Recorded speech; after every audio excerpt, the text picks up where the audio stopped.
Hello everyone, জন্মাষ্টমীতে আমি নাড়ু বানিয়েছি। তো নাড়ুর রেসিপিটা একটু শেয়ার করি তোমাদের সাথে। এখানে কয়েকটা নারকেল ভেঙে নিয়ে নারকেল কুড়ে নিচ্ছি।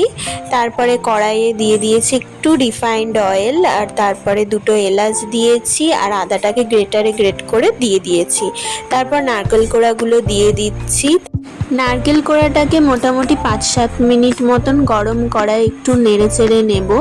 তারপরে এর মধ্যে দিয়ে দেব হচ্ছে আখের গুড়। আখের গুড় দিয়ে 10-15 মিনিট মতো ভালো করে এটাকে নাড়তে হবে। আমি কিন্তু আখের গুড় ছাড়াও একটু চিনি দিয়েছিলাম এর মধ্যে।